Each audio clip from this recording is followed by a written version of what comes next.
Wow, that's kind of annoying that Kings of Men got cancelled. That game had a lot of potential. Don't worry though, guys, we still have Life of Rome, right? Yep. Boy, I can't wait for that. It looks so awesome. Wait. Oh, for f***'s sake. Life of Rome is a third and first person MMO RPG set in the world of Britannia. Wait. It's not Britannia? It's what? Rome? Choose to be Roman allegiance or rebels, designed to emphasize the roleplay and community using family systems and player-driven politics. This Unity-built game, of course, caught the eye of so many fans, not only in the ancient but historical era in general. Players can interact with each other in a series of locations spread across the area, major role-playing based civilization storylines, but these are all purely optional. They will be started and run by the developers as well as players themselves, and players can be put in this position of power and may also affect gameplay by setting a faction's agenda, creating long-term political, economic or military goals which are broken up into missions handed down through the faction's hierarchy in the form of player-generated and driven missions, which is awesome. So you have a sort of dynamic ranking system, which I guess is distinguished between how long you've been playing it and how you've risen up through the ranks of the Roman economy. This game sounds amazing, right? Bit too good if I'm gonna be honest. Yeah, it was. Today the developers issued a new update to their Steam page. Starting a game, particularly one as this, is a huge undertaking, and it's simply an immense amount to take on.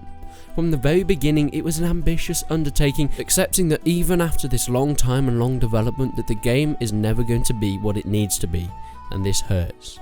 And instead, giving you a new, loose release window is important that we're honest with both ourselves as the creators and with you, the community. Unfortunately, from today, this is now a cancelled project, and we're incredibly sorry to let you all down. It's a bit bloody rude, isn't it? There is no doubt that the cancellation is due to a lack of ability to carry on progressing in such a big passion project, let's call it. Of course, it sounds like a bloody perfect game, but that's because it's just some ideas in the heads of a few optimistic developers. They had an amazing idea that they couldn't pull off. Put too much pressure on themselves with announcing a game way too early. A developer that announces their game way too early and now everyone's wondering where it is.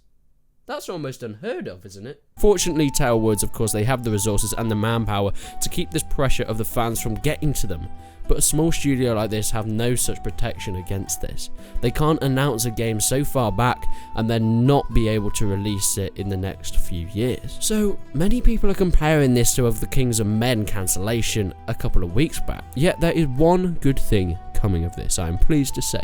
The developers are kind enough to offer refunds for pre-orders of the game. This is because they admit that allowing their fans to put in reserves so early before they had an actual game to show was a pretty bad move, if I'm going to be completely honest, and they admit that, so I'm very happy that they are giving refunds for the game because of that. But you seem to be going a bit hard on the devs here.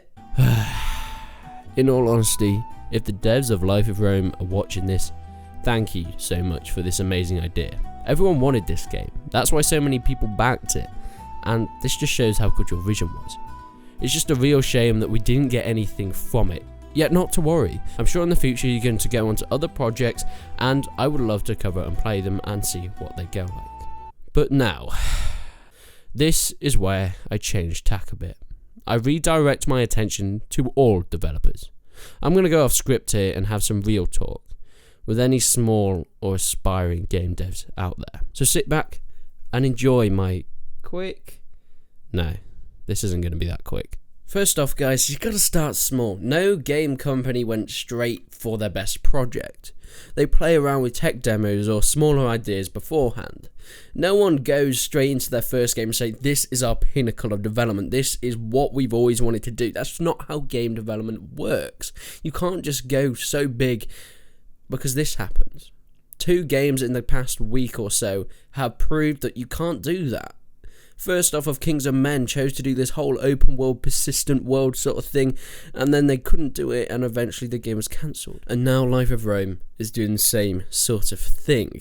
Take Mount & Blade, for example. I know this is a game that many people that watch my videos have played, and I do a lot of videos on this game. The developers started off as two people. Only two. A bit like these small indie developers now. Look where they are now. This is one of the biggest games, hopefully, I don't even know, coming out in 2018. And Bannerlords, I think, is going to be the pinnacle of the Mount & Blade games. But you might notice that this wasn't their first game. They built up to this point, starting with things like War Rider, which is sort of a tech demo for Mount & Blade, then the original Mount & Blade, and then of course Mount & Blade Warband with DLCs coming out all the time. Mount & Blade Warband is when this game got so popular, and they thought, let's push it. Let's push for our best we can do game. Let's push for Bannerlord. And that is how you do it. They had the funding, they had the fan base, they had the team to be able to pull this off. They didn't go straight for this massive, awe-inspiring, massive RPG medieval world where you recruit thousands of troops. That came later on, after they've already got the base down with not only their money, their fan base, but team members. Now, also, do not go around telling people you're making a game. Don't tell all people this optimistic stuff like this is going to be an amazing game. Oh, this is a massive open world game, or persistent world, or in this case, a Roman MMO RPG. Don't go and tell people that until you've actually got something to do with the game. I know you want to get all the news out quickly, as it's so exciting to tell people, just stop, just don't do it. Do not tell anyone anything, or tell as few people about your project as possible until you have some sort of playable version. And that goes the same for fundraisers, and oh my god, especially not pre-orders. Small fundraisers may happen to get the development going if you have no money whatsoever to start with, but if you can help it, don't even do that. Get a basic version of the game out before you do a big fundraiser. But even if you are doing a tiny fundraiser to get a tiny bit of cash going so you can actually start development of the game, make it 100% clear the donators will not, I repeat, not get their money back, so people can't be annoyed in the future because they have put the risk towards getting that game and, of course, donating towards it. Now, I moaned a bit about pre-orders then. It just kind of baffles me why you'd give out pre-orders for a game that doesn't exist. That seems like the 101 thing that you don't do as a small game developer, especially if you're not established already. But even an established game dev would not do that. I mean, it's a massive mistake putting that out. Because, of course, in this situation, they're probably going to be losing a lot of money right now. The Life of Rome devs are going to be losing a lot. Let's not hide that. They have to, or at least they've said they're going to, refund everyone that's pre-ordered it. And I don't know how many people did, but I presume from looking at the support of this game and the following it had, quite a few people, and they will have tried to spend that all on developing this game, so they don't have that money anymore, and them trying to refund it, they are probably going to be losing a lot of money, and that was because they gave up pre-order to start with. You don't pre-order something that doesn't exist, or at least doesn't have any version of it. Yes, I know there were some slight gameplay versions of it that we did see in some trailers, and of course an informational video, but nothing other than that. Unless you have a version that is playable to bring out in an early access, an alpha, a tech demo sort of thing, don't pre-order the game. Don't put up pre-orders. And this just brings back to the age-old annoying thing that I think every YouTuber that plays games has ever said to their subscribers: never pre-order. No matter how much you think this game is going to be a success story, no matter how much you're excited for it, do not pre-order a game. There's no point, because you're going to lose money. Yeah, in some rare occasions you might get the game a little bit before other people, but unless you're a YouTuber or something like that, what does that really matter? You're not trying to get the content out as soon as possible, so people don't care. Wait like an extra week and then you'll be able to play it like everyone else, and then you can actually be sure that this game is something worth spending your money on. People complain that they're wasting money, throwing it away, that game devs are stealing their money with loot crates and everything like that. It's your own bloody fault. Don't pre-order a game like Star Wars Battlefront 2. If after the first Star Wars Battlefront it was such a flop, why would anyone pre-order the second one? I don't understand. Yeah, the beta was great fun, I loved playing it, but I waited until the full release. It's like, should I buy this, should I buy this? Then all the response, no, I'm going to save my 60 quid and spend it on something better like Haribo's or something. Ugh. I wish I hadn't eaten all of them in the first week. But it all just comes back to pre-orders. Never pre-order a game. Even Mount & Blade 2 Bannerlord, I'm not going to pre-order it. I'm just not. because there's no point. Unless, of course, they say, oh, you get it a week early, which they won't, because Telltales don't do that. They're not like money grabbers. If they were money grabbers, they would have released a tech demo, an alpha, a beta that were all paid for, and they'd be like, oh yeah, come on, play now. But they don't do that.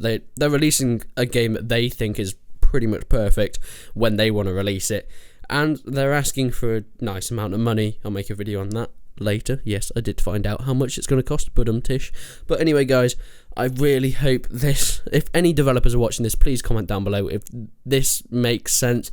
If you're planning on doing anything like this, please just listen to these tips. I'm not a game developer myself, but these part of the game development are not about you. This is about the consumers, and boy am I a consumer. This will stop so many small developers having these amazing ideas, which is great, obviously, don't get me wrong, but them running off with people's money.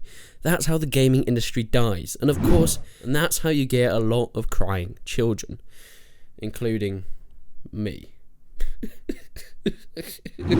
But thank you so much, guys, for watching this video.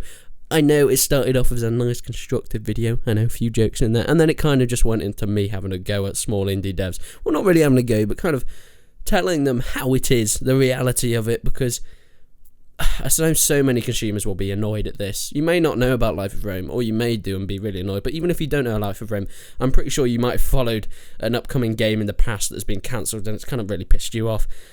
And this needs to stop. We can't have this carry on going because we're losing more and more money. And the gaming industry is going to die if this carries on. People are going to leave it if they're just having their money taken away from indie developers. And then, you know, more developers, that's great. We always want more games, especially these cool, unique games like Life of Rome. But make it realistic, guys. You don't say you're going to do all this stuff if you can't do all this stuff. Make sure you've got it set in stone before you go shouting about it, and then everyone's going to be happy. You're going to get your money for your game. You're going to produce an amazing game. Consumers are going to be able to spend money, as much money as they want in this game, and you're going to get loads of money, and everyone's going to be happy. Woo! I'm going to be able to make videos on it that make people cringe, and everyone's just going to have a fun time. So just take it into account if you feel like it. I don't know who really listens to me anyway, but thank you guys for watching, and until then, I will see you in the next one.